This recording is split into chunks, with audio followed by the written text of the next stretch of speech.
Bila perusahaan Anda berencana menerapkan sistem manajemen kinerja untuk mengelola karyawan Anda tentunya. Nah, berikut ini ada beberapa elemen yang harus Anda perhatikan.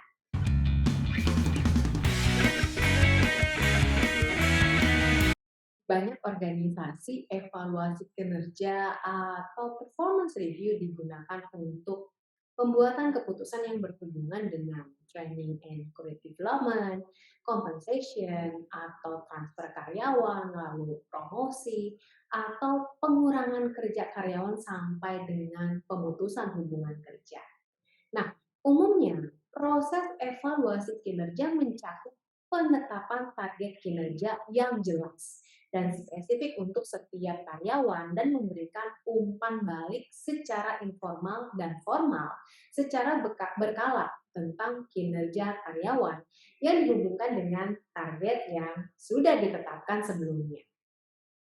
Tren terkini yang hubungannya dengan mengelola kinerja karyawan di perusahaan adalah dengan melibatkan aktivitas yang berfokus pada lebih banyak kepada pemberian umpan balik dan mentoring dan coaching daripada administrasi kertas kerja yang begitu banyak dan memakan waktu yang sangat tidak efisien. Nah, kalau kita berbicara proses manajemen kinerja ini sering dihubungkan dengan sistem organisasi yang lain, seperti contohnya misalnya perencanaan strategis, kompensasi, lalu kemudian pengembangan tim dan individu, suksesi karir, dan sistem teknologi SDM. Bila perusahaan Anda berencana menerapkan sistem manajemen kinerja untuk mengelola karyawan Anda tentunya. Nah, berikut ini ada beberapa elemen yang harus Anda perhatikan. Elemen pertama yaitu memiliki goal setting tentunya. Kalau kita berbicara goal setting, maka goal setting ini adalah sebuah proses menetapkan tujuan yang akan dicapai selama periode waktu tertentu.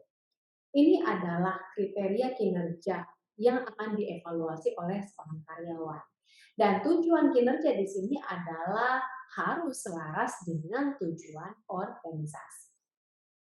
Jenis goal yang umum ada sebagai berikut, yaitu yang pertama misalnya tujuan deskripsi pekerjaan, di mana tujuan dapat didasarkan pada pencapaian serangkaian tugas pekerjaan yang telah ditetapkan sebelumnya dari deskripsi pekerjaan yang ada.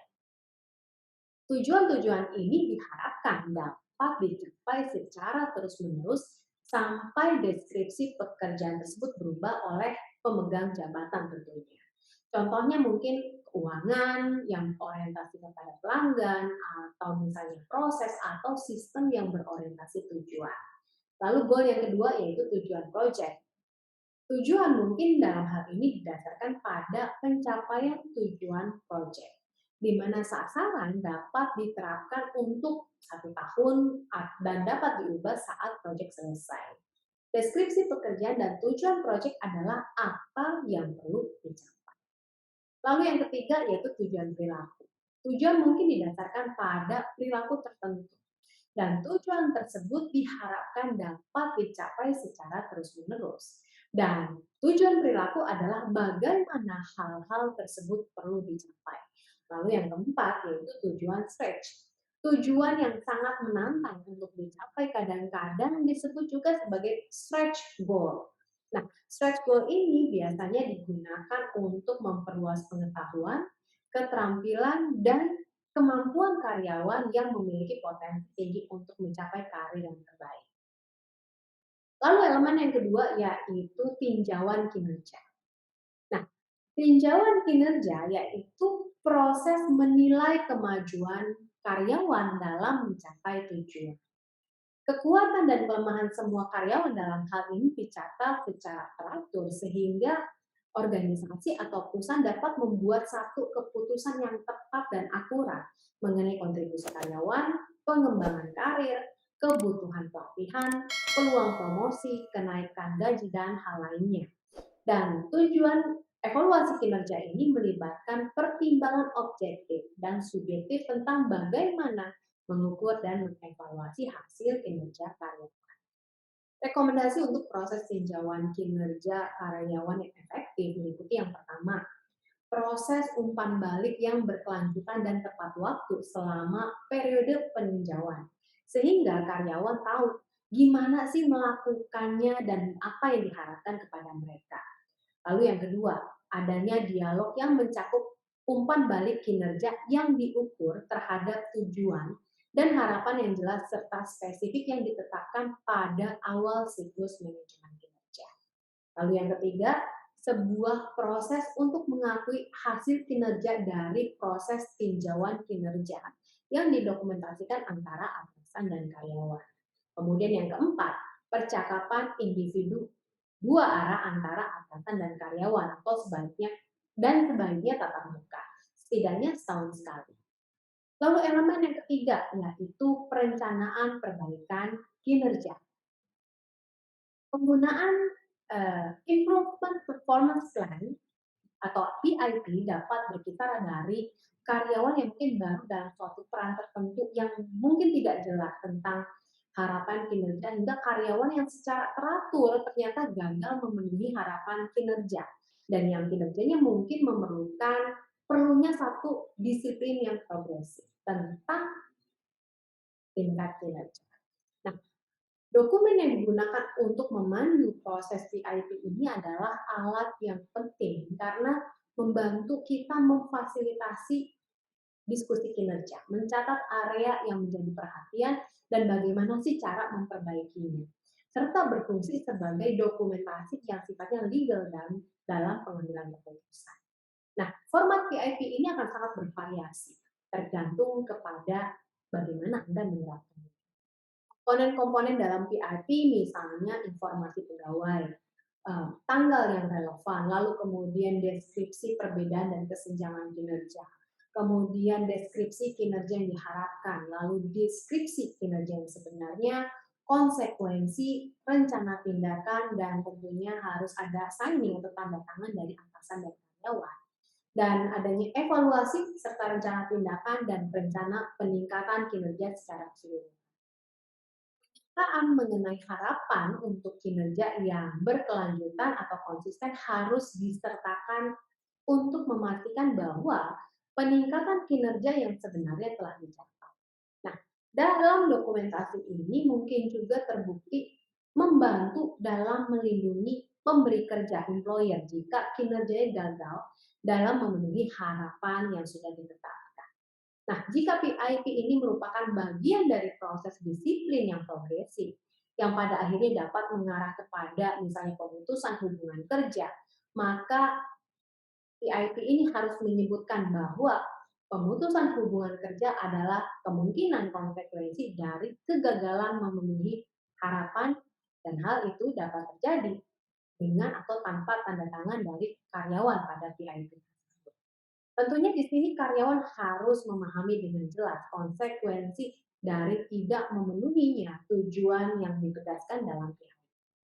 Bila Anda adalah praktisi HR, maka kondisi ideal implementasi sistem manajemen kinerja mungkin tidak tercapai di perusahaan Anda. Dan berikut ini adalah masalah-masalah yang umum terjadi dan Anda perlu mengantisipasinya. Banyak masalah yang umumnya terkait dengan sistem manajemen kinerja ini, serupa dengan masalah yang menimpa inisiatif organisasi lainnya. Tetapi dengan konsekuensi yang berpotensi jauh lebih besar tentunya. Yang pertama, masalah yang umum terjadi adalah kurangnya dukungan dari manajemen.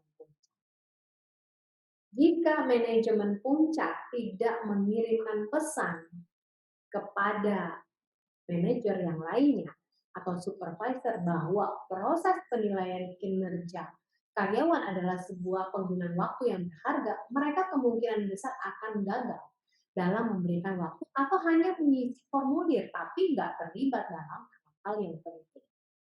Diskusi dengan karyawan mereka, kecuali manajemen senior ini secara aktif berpartisipasi dalam proses dan mengambil tanggung jawab utama untuk hal ini. Manajer dan karyawan akan tetap tidak yakin akan nilainya. Karena apa? Sifatnya subjektif. Lalu yang kedua, persepsi proses sebagai kesibukan yang memakan waktu.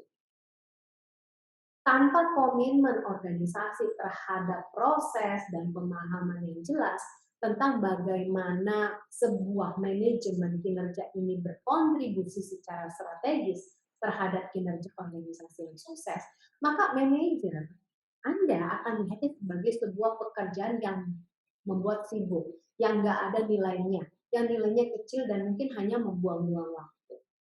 Lalu yang ketiga, kegagalan untuk mengkomunikasikan tujuan dan harapan yang jelas dan spesifik.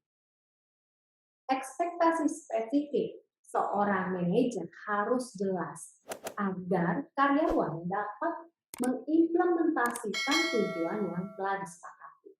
Tujuan dapat mengarahkan perhatian, meningkatkan ketekunan, dan tentunya memotivasi pengembangan strategi atau rencana untuk mencapai tujuan tersebut. Mengklarifikasi dan mendiskusikan sasaran kinerja untuk tahun mendatang adalah sebuah penggunaan waktu manajer yang sangat berharga. Dan ini akan membantu Anda menghindari miskomunikasi dan terjadi kejutan-kejutan yang tidak diperlukan. Komunikasi tindak lanjut dapat digunakan untuk memperkuat satu tujuan tertentu dan berfungsi sebagai pengingat bagi karyawan tentang kemajuan mereka. Kurangnya konsistensi. Ini juga masalah yang umumnya terjadi. Di sebagian besar organisasi, beberapa manajer dianggap tangguh dan yang lain dianggap mudah dikendalikan. Nah, inkonsistensi ini dapat mengakibatkan interpretasi yang bervariasi dari skala penilaian kinerja organisasi, seperti yang diterapkan pada karyawan dalam kelompok yang berbeda.